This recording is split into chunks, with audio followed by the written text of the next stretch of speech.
I was reading my favorite lesson in A Course in Miracles. And it is a lesson that tells you that this world is not home to you. That there is another place where you belong.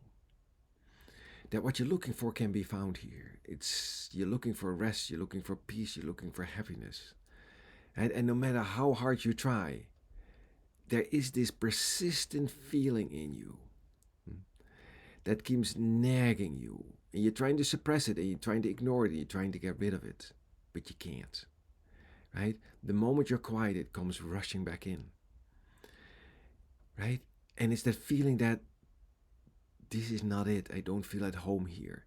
Right? And if you have enough pain and you have enough memories and accumulation of pain memories, right, you'll actively start looking for that place that's your home.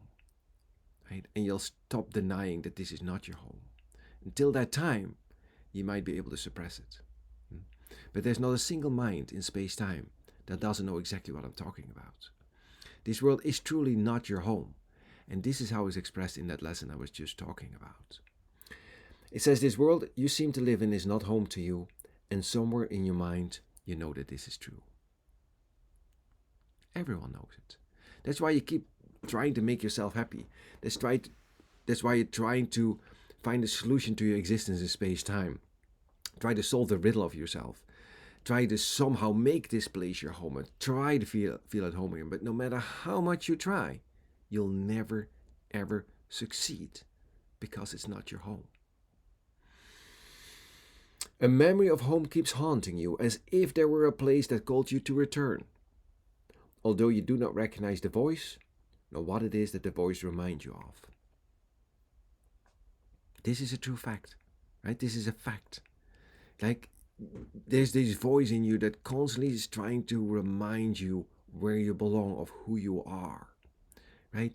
And yet, for many of us, for many of you out there, this is kind of a vague voice, right? And you're trying to ignore it. You're not entirely sure about it. Huh? Once you start yearning for your home, once you've had enough pain and disappointment in this place, right? Once you see that you can't find what you're looking for here, that's usually when the awakening starts, right? That's when you start looking for who it is or what it is that you truly are. And that's, for many, a fearful place. Because what you're going to have to do is go in and recognize that you really do not know what you are. And leaving that blank without filling it in is very fearful, right? It's very uncomfortable. You immediately want to rush in with your own ideas and establish your own truth there. But that's where the memory of God, if you leave that blank, that's where the memory of God can return, right? That's the moment that the veil can be lifted and that you can truly see who you are. That's an amazing experience, and many of you have had this. And for a moment, usually when you least expect it, the veil is lifted and you see that what you thought you were is not what you are. And what you are is showing for you for a moment what you are at that very moment. And it's the most awe-inspiring experience. But that's what this is talking about. Huh?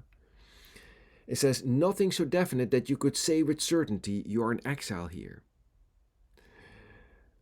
Just a persistent feeling, sometimes not more than a tiny throb, at other times hardly remembered, actively dismissed but surely to return to mind again.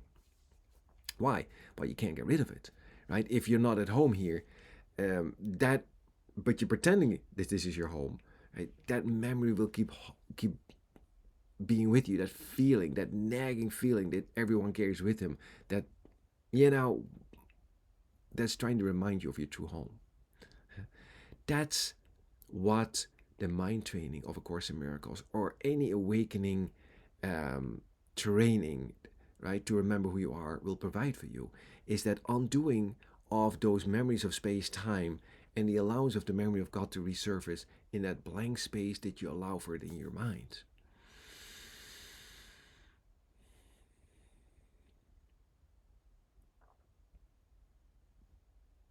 That's it, right? You know that this is true. You can deny it. I've heard it all, right? You can deny it, But this is the way it is. And for many of us, and I know I get messages from many of you out there that you know exactly about this. You know, you've had the experience, right? You're engaging in your own awakening right here, right now.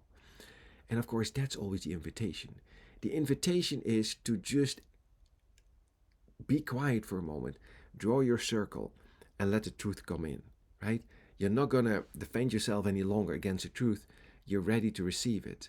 And that's the entire mind training, right? Because it's always, the moment you do that, it'll come rushing in. The moment you stop defending yourself, you'll have an experience of truth. Not before and not after, right? It's a single moment. But for many, this is a fearful experience, so you don't want to do that. The idea of standing there for a moment in your not knowing, right, is the most fearful thing as a human being you can experience. Because now you're going to have to depend on source. Now you're going to have to depend on God, right, to tell you who you are. And you're not, the reason you're here is that you're not, right? The reason that you're here is because you're defending yourself. And the reason, of course, that you're here is that you learn, that you're here to learn about this, right? You're here to learn and to remember who you are. And the learning is, in the truest sense, an unlearning, right? It's not a learning of concepts. It's an unlearning of what you thought was true. So this is beautiful, right? Let me read a couple of more lines. No one but knows whereof we speak. Everyone knows this. You can deny it all you want, you know it. Huh? Yet some try to put by their suffering in games they play to occupy their time and keep their sadness from them. Others will deny their sad, right? You said, I'm not sad, I'm happy, right? And do not recognize their tears at all. Yet, still others will maintain that what we speak of is illusion, not to be considered more than but a dream. Now listen to the next line. Yet who, in simple honesty, without defensiveness and self-deception, would deny he understands the word we speak?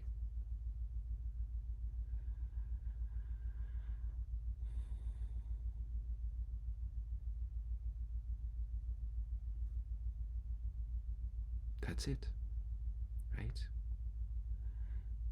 You know it, and you know it. And if you keep defending yourself, who are you deceiving, right?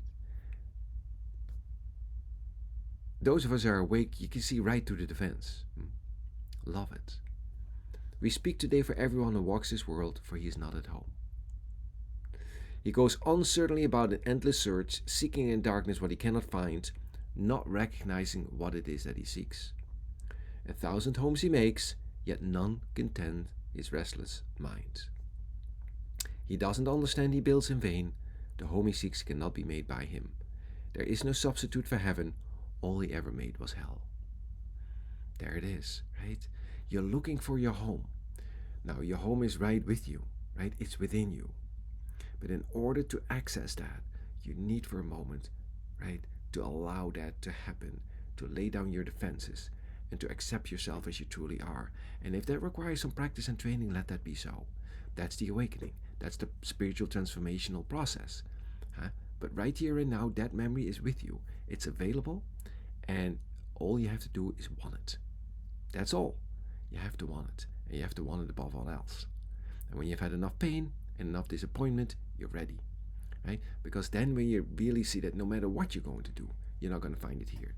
And that's when you turn in, right? That's where you turn in. You go inward and find it there, because that's where it is. And when you go in, it will be everywhere, because everywhere is in. Anyway, right? But this is the joyous process of awakening. It's a joyful memory. So I love you, right? Carry this thought with you into the day today, right? This is a happy thought. This thought makes me happy that this world is not my home.